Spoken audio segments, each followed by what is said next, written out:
All Hit Radio.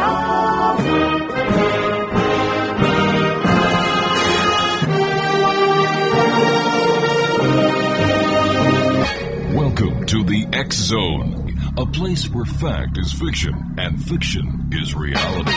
Now, here's your host, Rob McConnell.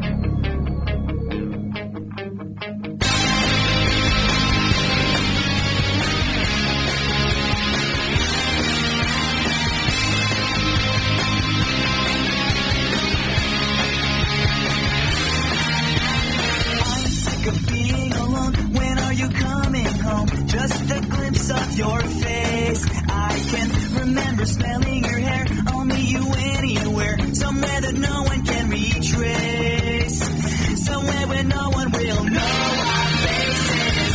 She has two arms to hold me, four legs to wrap around me. She's not your typical girlfriend. She's my alien. Welcome back, everyone. My name is Rob McConnell. This is the X Zone on the Talkstar Radio Network, coming to you live and around the world from our studios in Hamilton, Ontario, Canada. Toll-free worldwide, 1-800-610-7035. Email xzone@xzoneradiotv.com. On MSN Messenger, xzoneradiotv@hotmail.com. And our website, www.xzoneradiotv.com. Now, for all the latest news on Paragators TV, www.paragators.org.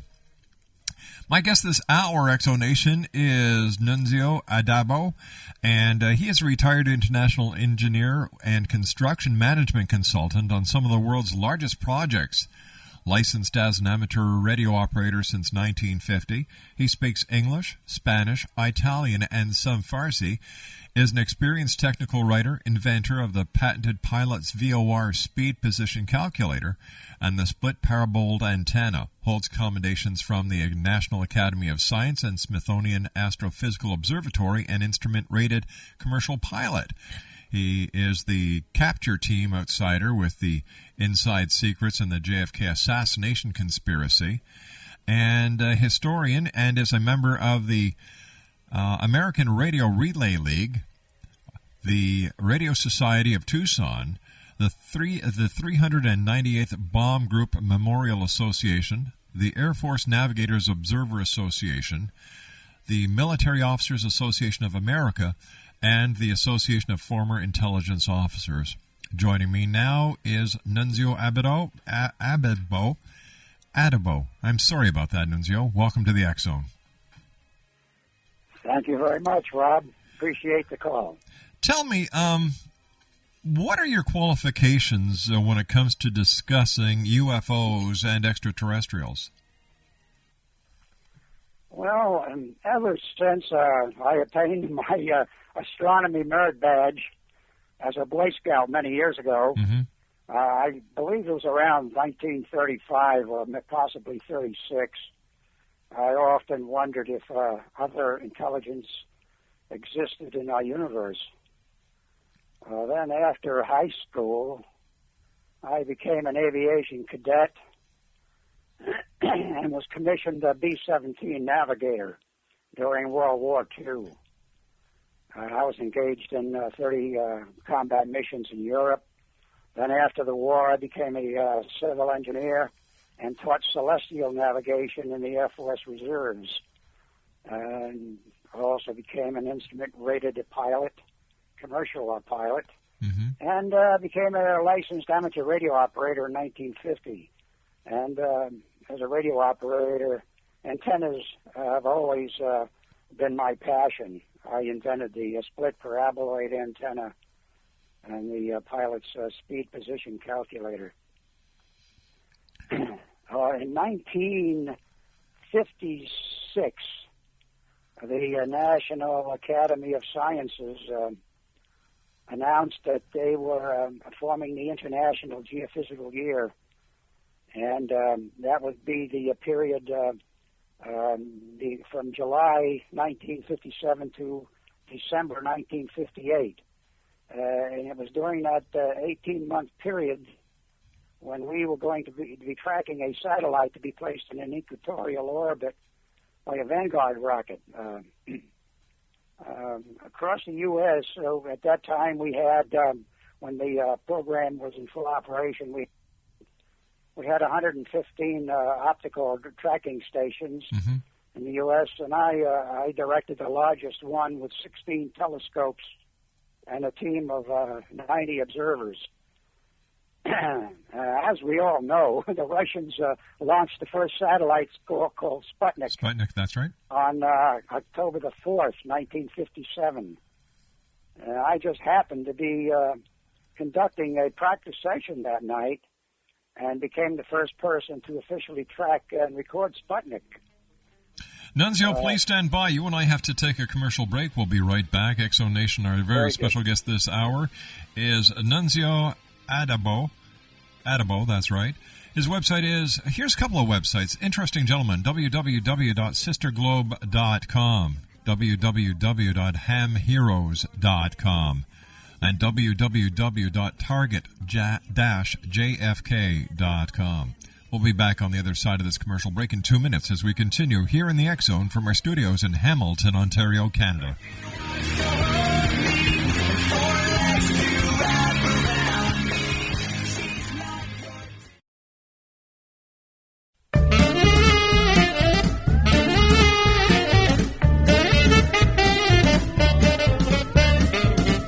Love to an alien, the Roswell last night. We strolled along together in the pale moonlight. I had a funny feeling that something wasn't right. I made love to an alien last night. When she gripped my hand, I was feeling mighty fine, but her fingers with mine would not intertwine. When I bent down and gazed into her eyes, they were big as donuts and blacker than the sky.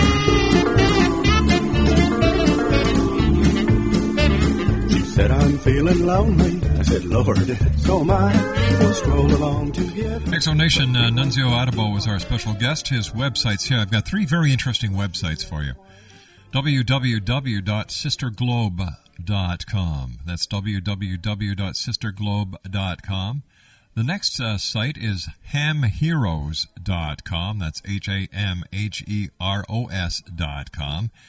And the third site, target-jfk.com. Nunzio, before we went to the commercial break, we were talking about UFOs, and I asked you about your qualifications to discuss UFOs and extraterrestrials, and you were telling us that you were the first observer to actually track the Sputnik satellite that was, now we're going back to, what is it, 58, 59? That would be, no, that was October 4th, 1957. Okay. What was it like watching the very first, or tracking the very first satellite put in orbit by man? Well, what was it like? Yes, sir. Well, Sputnik revolved around the Earth approximately every 90 minutes. Mm-hmm. And it was transmitting a series of beeps, not Morse code, but a series of beeps on 20.005 megahertz. It also transmitted on 40.02 megahertz. And I recorded those signals on my ham radio and gave the tapes to WTHI in Terre Haute and also the Star News newspapers in Terre Haute. I have an interesting story about that Sputnik. Would you like to hear it? Oh, I certainly would. Yes, sir. Okay. Well, Frank Edwards, at that time, Frank Edwards was a very well-known UFO buff, mm-hmm. and Frank Edwards at that time was also the nightly news anchor in Indianapolis. And shortly after Sputnik was launched, I received a call from Frank. He wanted me to go to Indianapolis to try and solve a local mystery involving electronics. he wouldn't give me any details. He just thought that I might help. So I drove to Indianapolis.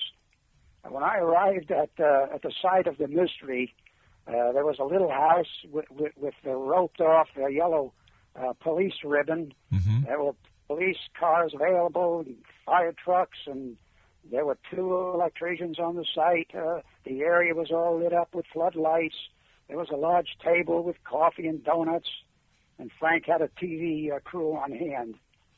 I said, Frank, what's going on here? He said, see, just wait a few minutes, and her garage door is going to go open automatically. Well, I began to make notes. I took and I waited, and shortly after, sure enough, the garage door went up. And then waited, and then 90 minutes later, the garage door closed. Well, this went on all night. And when I reviewed my notes, the mystery was solved. Every time Sputnik passed overhead, its signal would trigger the lady's garage door, and it would open it. And then on the next pass, it would shut it. The electricians on the site, they took the garage door opener apart, and they determined that the garage door frequency somehow was operating on 20.005 megahertz. That was Sputnik's frequency. My goodness! So the mystery. The mystery solved. Tell me, Nunzio, do you believe that UFOs are visiting our planet? Oh, I'm sure they are. I'm equally sure that they are because of their unbelievable speed and the maneuverability of the UFOs. We just don't have any type of aircraft on Earth that can achieve speeds of over Mach 40, and Mach 1, depending on the altitude, is about 743 miles an hour. Mm-hmm. So Mach 40, you're looking at 30,000 miles an hour, and we just don't have anything that can fly that fast on Earth. Not to my knowledge. Do you think that the government or the governments of the world are actually suppressing information about UFOs and their intent on this planet? Absolutely. We can go back to Roswell. Mm-hmm. The Roswell crash in 1947. That was the biggest cover-up that began with our government, and I have first-hand information on that. Could you share it with us? Yeah, absolutely. Well, here's what I know and how I know it. At first, there were actually, as far as I could determine, there were 2 crashes mm-hmm. at Roswell in 1947, and that was the first. That was the first week in July, 1947. There were 2 UFOs in the area, probably photographing and wiretapping signals from Alamogordo, the nuclear test center there, also the Army Air Base there, and also the radio facilities at White Sands. And from the information that I have, one of the UFOs developed a computer failure during the early morning hours of July 3rd and crashed. The second UFO waited for instructions to rescue the first crash. Then during a low pass recovery, attempting to recover the first UFO, it developed the same computer failure, and it crashed on July the 4th. And of course, the authorities immediately surrounded the area. They closed it to the public, and they had the alien bodies transported to Hangar 18 at Wright-Patterson Air Force Base. How do I know this? I was a good friend of Senator Barry Goldwater.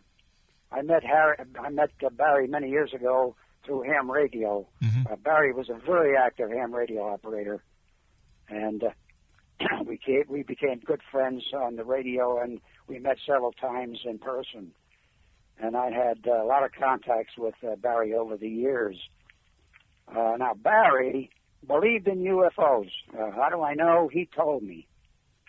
He said, "Nuns, I believe in UFOs." So one day, I asked Barry, I asked him if he ever had been to Hangar 18. Here's what he told me.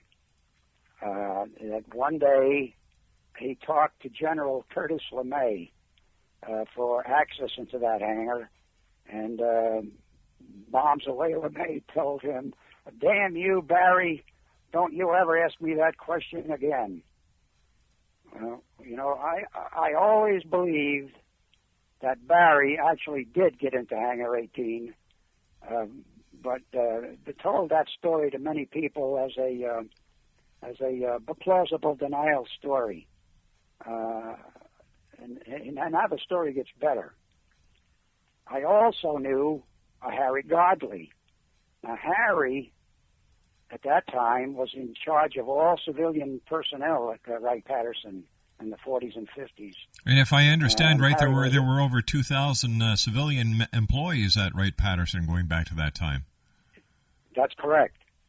Yeah. Now later on, Harry was hired by Howard Hughes for several projects, and that's another long story for another time. I have some great details about that. But anyway, I asked Harry what he knew about Hangar 18, and here's what he told me. Hangar 18 has always been guarded around the clock by armed guards, and that I was refused entry to that hangar. I'd heard from several high-ranking officers that alien bodies were in the hangar.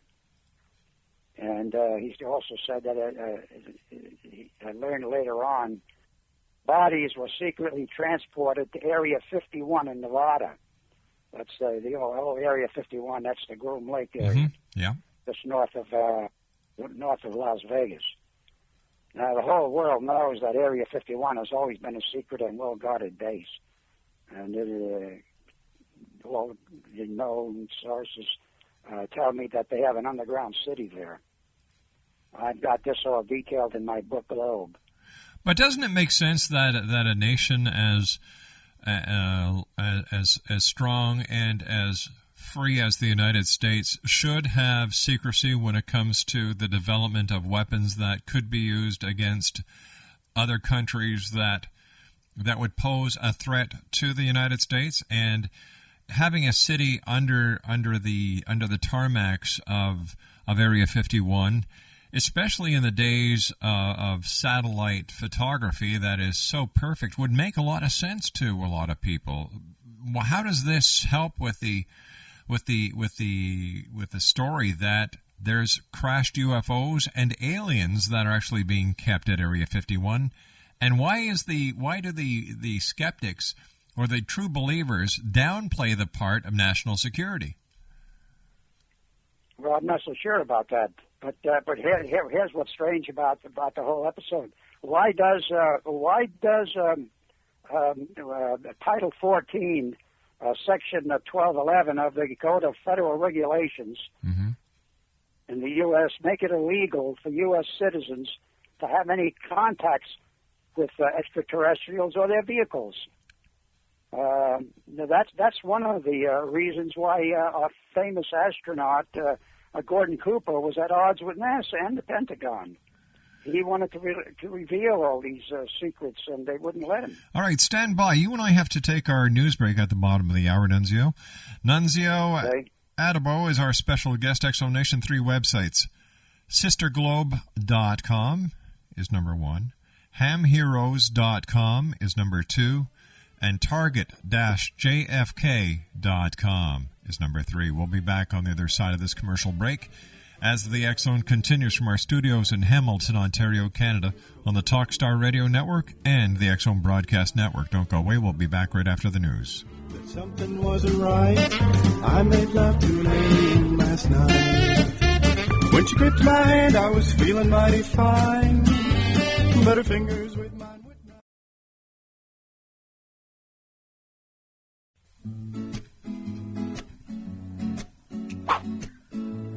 So, I went back to the doctors because when I needed a second opinion, and I went back and told him he was a good doctor, but he wasn't there. I got some woman in a white coat standing there. I said, "Excuse me, but who are you?"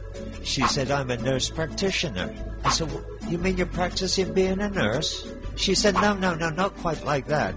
No, I am a qualified... Oh, then why do they call you a practitioner? Because you're practicing on me. I'm not sure I want that. See, no. Nurse practitioners allowed to give you prescriptions, help you with minor surgeries, and all that kind of thing. And I take care of you when the doc's not around. She said, "We're going to become really popular." I said, "Well, blimey, somebody like you is going to be really popular. Let me tell you." Oh, she said she got offended with that. So I said, "Sorry, I didn't mean to offend you. But now I know what a nurse practitioner is, don't I?" Remember that, nurse practitioner, they're the future. Find a good one. For more information on Alfie and Jeff Knott, visit www.navigatingthehealthcaremaze.com. That's www.navigatingthehealthcaremaze.com.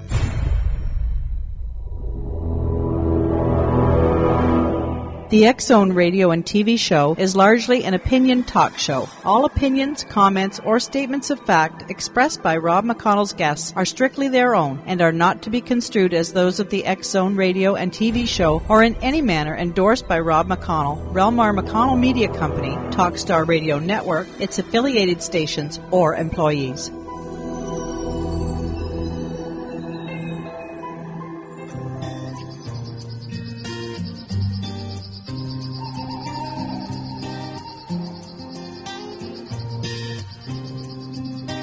Out in the field, farmers grow bread, called for the meat, they took for the shed, and dark came to fall, silence was all, a beauty shone bright, surrounded by light. Come on now, I fell in love with the million, I fell in love with the rise, fell in love with the million, I'm telling you no disguise.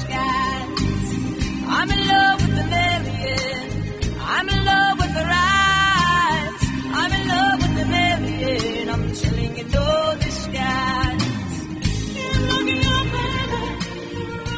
Welcome back, everyone. Nunzio ADDABBO is our special guest. 3 websites for you, X-Zone Nation. www.sisterglobe.com. That's www.sisterglobe.com. hamheroes.com. And target-jfk.com.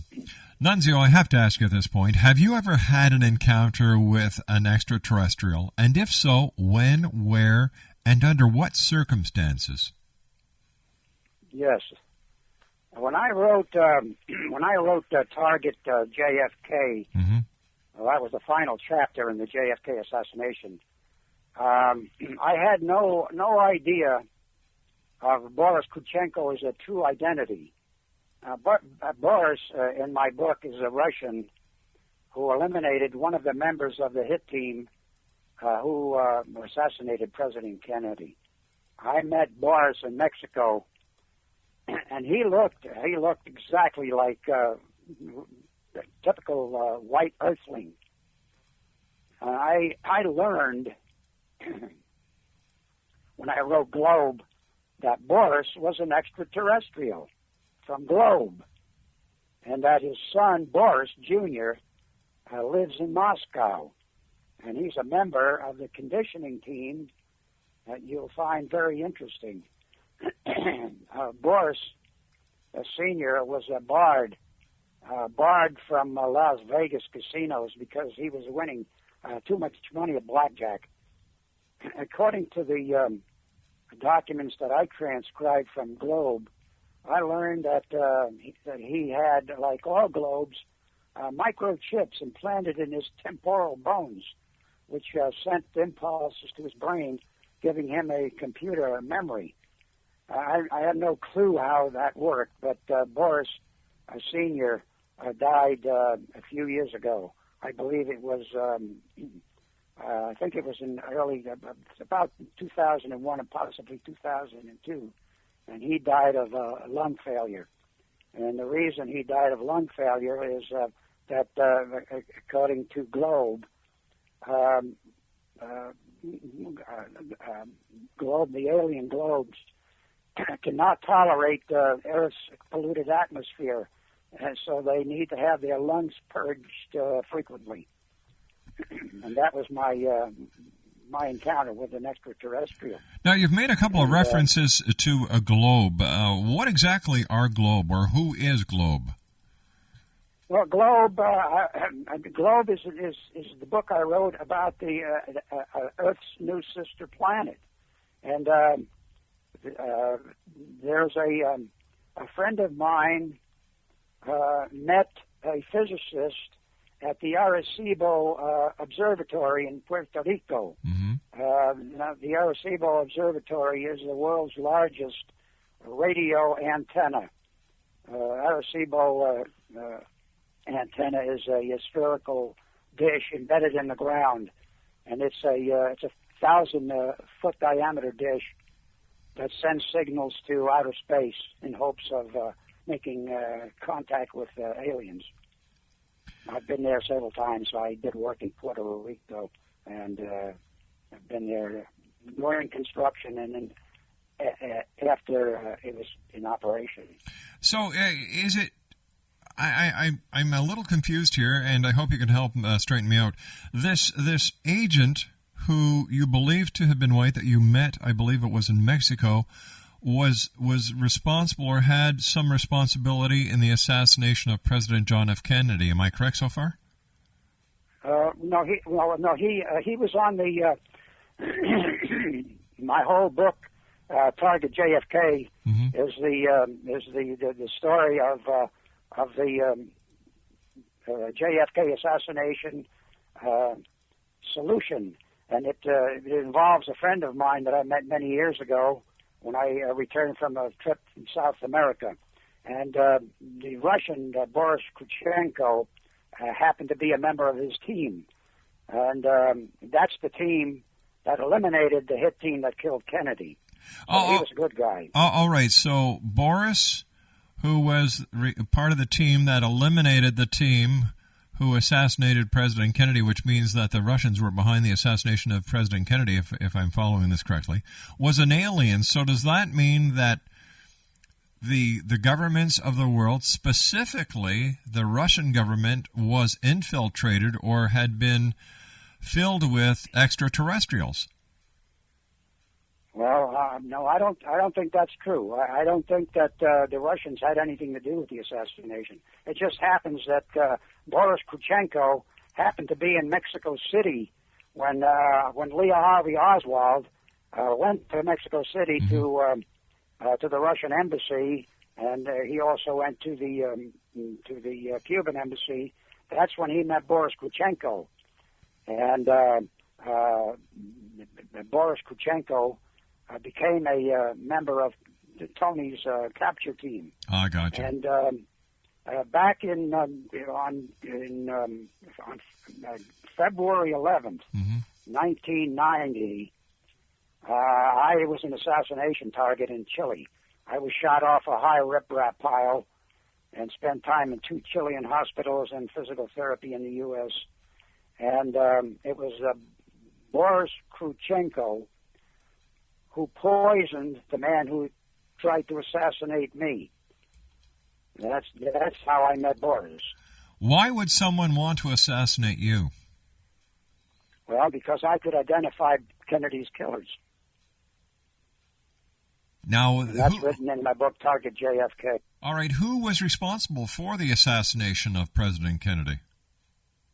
Well, it's a conglomeration of organizations, starting with the mafia, the oil syndicate, and a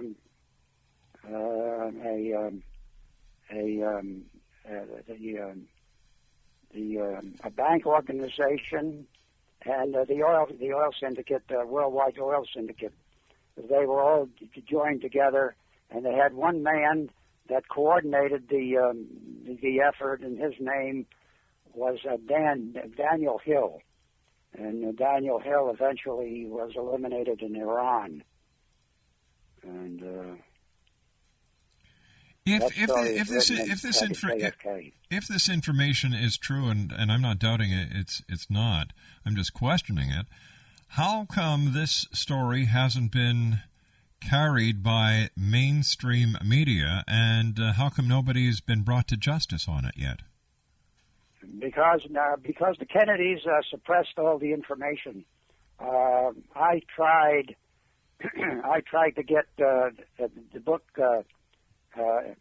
into the Texas book depository where the assassination took place, which is run by the Kennedy family, and the director of that book depository is now the Kennedy Library, and it's toured year round by thousands of people.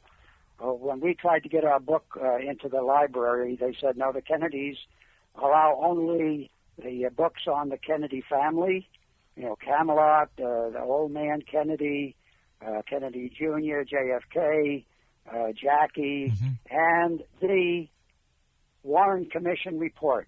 No other books are allowed in that library. And so the book has been suppressed, not only my book, but other books on the Kennedy's assassination have been suppressed by the Kennedy family. Why would they want to have this information suppressed? Why wouldn't they want the world to know who killed President Kennedy? Well, apparently it's going to be revealed in 2038. 75 years after the assassination is when they say they will release the records. And, of course, I'm not going to be around then. And neither will most of the people that knew anything about the assassination. It'd be 2038 when the records will be released. And that's when they'll find out who did it. And it was a team of assassins that were Bolivian assassins. There were 9 members on that hit team, and my friend's capture team eliminated all of them. What was the role that Lee Harvey Oswald then had in the assassination of President Kennedy?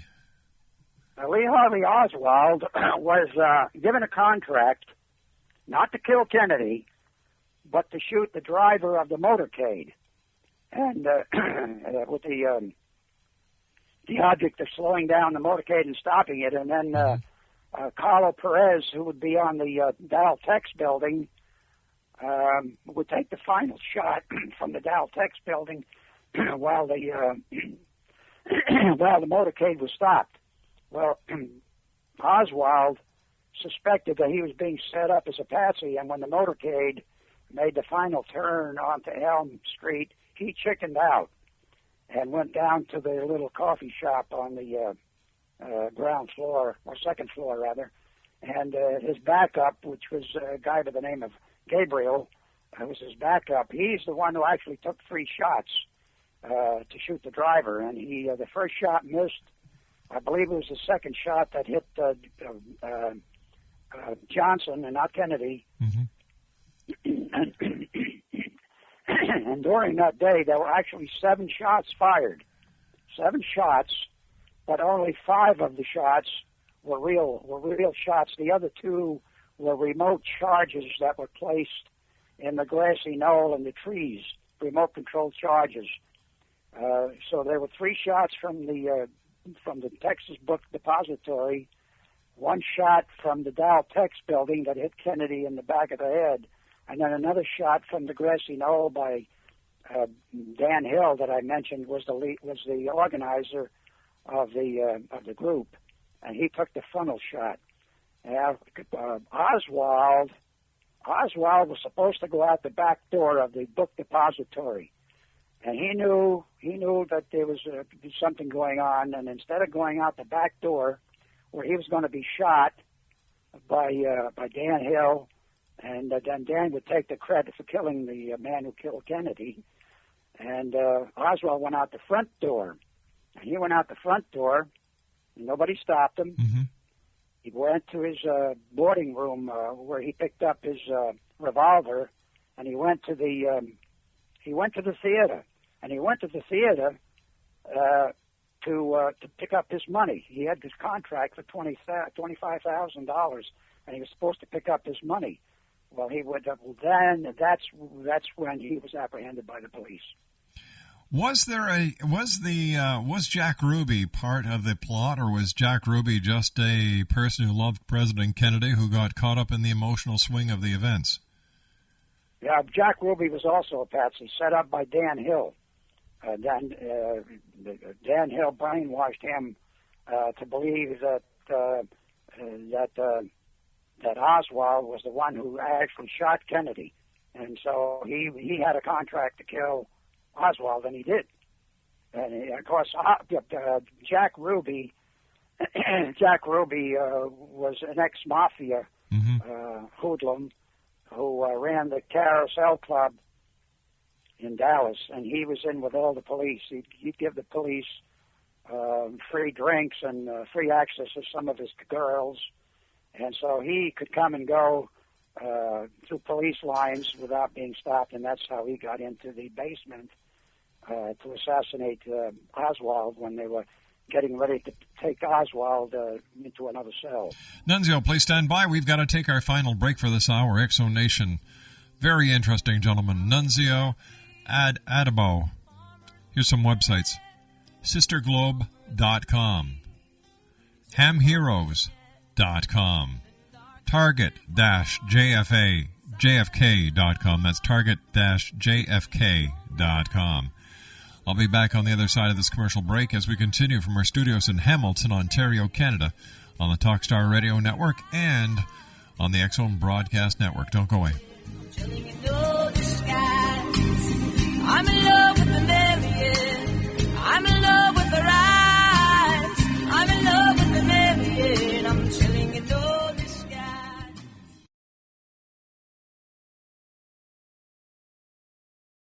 I shot the sheriff, but I did not shoot the deputy. I shot the sheriff, but I didn't shoot the deputy.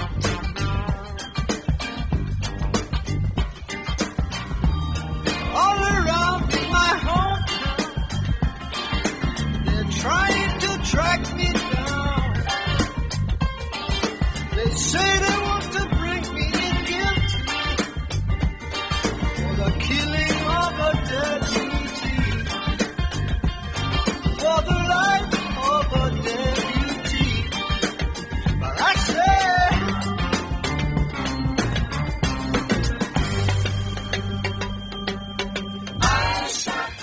And welcome back, everyone. It's been a very interesting hour here with our guest of this hour, Nunzio ADDABBO.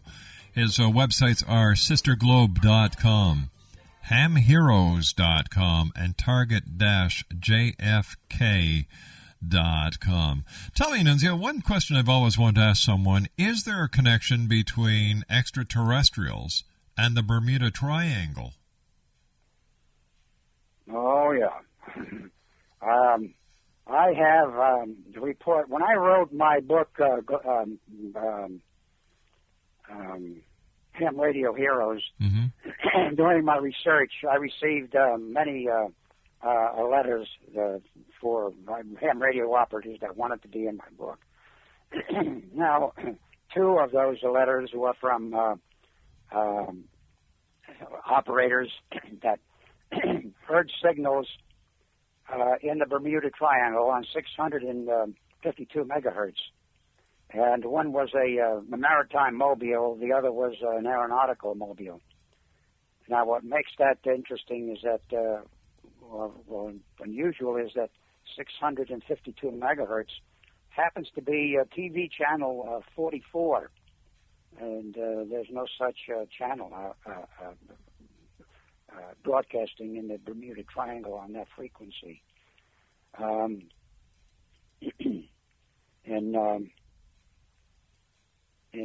Let's see, when was it? This would have been in the early 1980s is when I received these reports about the signals coming out of the Bermuda Triangle.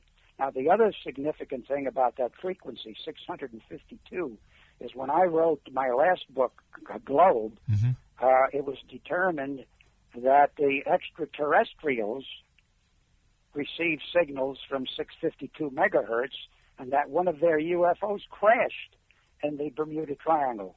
So that the signal being transmitted on 652 could not have been an extraterrestrial globe.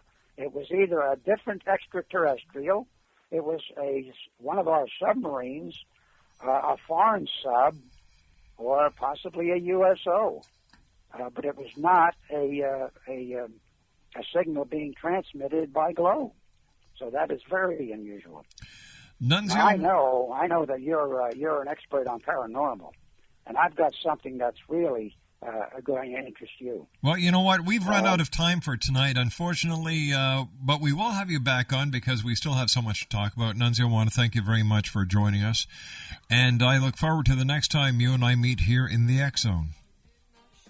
Thank you very much, Ron. Appreciate it. It's been my pleasure, sir. Here's some websites, Exonation. www.sisterglobe.com, www.hamheroes.com, and www.target-jfk.com. I'll be back on the other side of the news as the X Zone continues here from our studios in Hamilton, Ontario, Canada, on the Talkstar Radio Network and on the X Zone Broadcast Network. We'll be back on the other side of this news break. Don't go away. For the life of a deputy, but I